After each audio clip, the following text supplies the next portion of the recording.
Hello दोस्तों, मेरी उम्र 22 साल है। मैं धनबाद का रहने वाला हूँ और मैं दिल्ली में पढ़ाई करता हूँ। दिल्ली में मैं किराए के घर में रहता हूँ। मैं जहाँ रहता हूँ वह घर एक भैया और भाभी का है। वह दोनों ग्राउंड फ्लोर पर रहते हैं और मैं फर्स्ट फ्लोर पर रहता हूँ।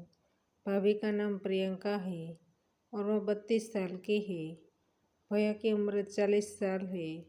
वह दोनों को कोई भी संतान नहीं है। भाभी का फिगर एकदम मस्त है। भाभी के समोसे बहुत बड़े हैं। पहले दिन मुझे भाभी के साथ हंसकर मजाक करने का मन हुआ। मैं काफ़ी टाइम से उसके घर पर रेंट में रहता हूँ। मुझे अभी तक उनके साथ बात करने का मौका नहीं मिला। अचानक एक दिन भाभी दौड़ते दौड़ते ऊपर आई और ज़ोर ज़ोर से मेरा दरवाज़ा खटखटाने लगी और चिल्लाने लगी कि मेहुल जल्दी से दरवाज़ा खोलो। मैंने जल्दी से दरवाज़ा खोला और देखा कि भाभी पसीने से भीगी हुई थी और उसकी सांस उखड़ी हुई थी। उसने एक ही आवाज़ में बोला कि जल्दी से नीचे आओ, तुम्हारे भैया को पता नहीं क्या हुआ है। हम दोनों नीचे की ओर दौड़ने लगे, मैं आगे और भाभी पीछे। मैंने जाकर देखा तो भैया बेहोश होकर पड़े थे। फिर मैंने जल्दी से टैक्सी को बुलाया और उसको हॉस्पिटल लेकर गया। वहाँ डॉक्टर ने बताया कि भैया को स्ट्रोक हुआ है और उसको 2-3 दिन तक अस्पताल में ऑब्जर्वेशन में रखना पड़ेगा। फिर भाभी ने मुझे एटीएम कार्ड दिया, इसलिए मैंने उसमें से पैसे निकाले। इतना करने में शाम के 7 बज चुके थे। फिर मैंने भाभी को बोला कि मैं खाने के लिए कुछ लेकर आता हूँ। इतना कहकर मैं वहाँ से निकल गया। थोड़ी देर बाद मैं भैया के लिए कुछ फ्रूट्स और भाभी के लिए खाना लेकर आया। तब तक रात के 9 बज चुके थे। फिर मैंने भाभी को बोला कि मैं फिर कल आऊँगा। इतना कहकर मैं वहाँ से जाने लगा।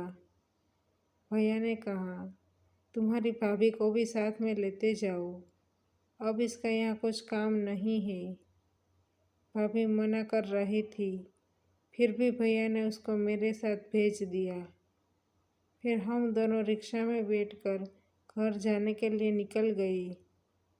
हम दोनों रिक्शा में बातें कर रहे थे। मैंने भाभी के साथ पहली बार इस तरह से बात की थी। उसने खुद के लव मैरिज के बारे में भी बताया। ऐसे ही बातें करते करते हम घर पहुंच गए।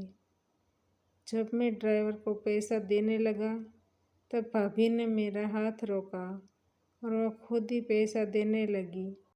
जब पैसे देने के लिए थोड़ी झुकी तब मेरा हाथ उनको टच कर गया। तभी मुझे 440 वोल्ट का झटका लगा।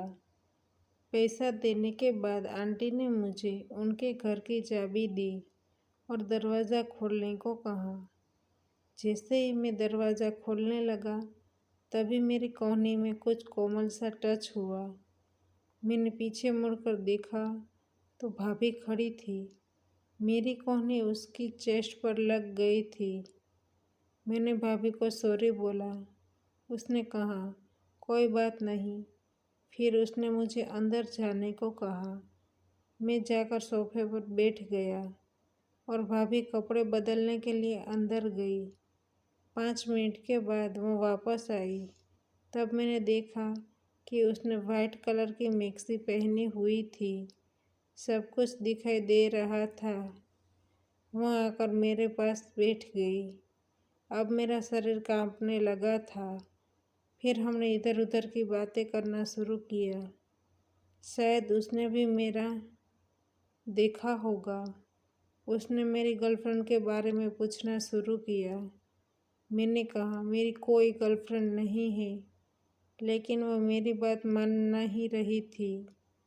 बस ऐसे ही करते करते रात के 12 बज चुके थे और मुझे नींद आने लगी थी।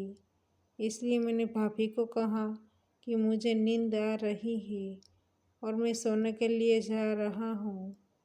जैसे ही मैं खड़ा हुआ तभी उसने मुझे रोका और कहा, मेरे सवाल का जवाब देते जाओ। सच में क्या तुम्हारी कोई गर्लफ्रेंड नहीं है? तुम अकेले हो? मैंने कहा, हाँ भाभी, मेरी कोई गर्लफ्रेंड नहीं है।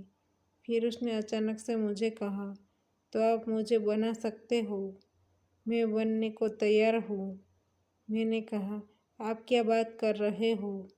उसने कहा, तुमने जो सुना वह सच सुना है। मुझे आपकी गर्लफ्रेंड बनाओ। यह सुनकर मैं मन ही मन खुश हो रहा था कि भाभी ने मुझे सामने से ही कह दिया। फिर भाभी मुझको साथ देने लगी। फिर मैंने अपना एक हाथ समोसे पर रखा। 10 मिनट बाद हमारा क्रिकेट मैच खत्म हो गया, लेकिन वह अभी भी प्यासी दिख रही थी। इसलिए उसने मुझे कहा, मैं अपने आप को रोक नहीं पा रही हूँ, मुझे जल्दी से पानी पिलाओ। मैंने कहा, थोड़ा इंतज़ार कीजिए।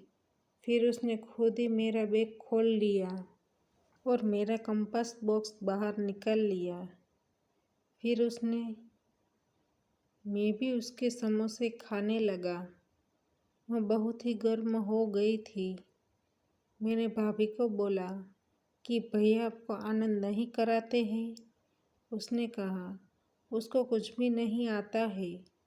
फिर उसने कहा, जो उनको सब कुछ आता तो मैं क्या आपको बोलती? अब मुझे समझ में आ गया था कि भाभी कितनी दुखी थी और वह आनंद के लिए मरे जा रही थी। ऐसे ही 2 घंटे तक हमारा कार्यक्रम चला। तो दोस्तों, हमारी कहानी यहीं पर समाप्त होती है। आपको कहानी पसंद आई है तो वीडियो को लाइक करें और शेयर करें, और चैनल पर नए हैं तो चैनल को सब्सक्राइब करें, और हाँ, नोटिफिकेशन बेल को ज़रूर दबाइए ताकि आने वाली अगली अपडेट आपको सबसे पहले मिल सके। धन्यवाद।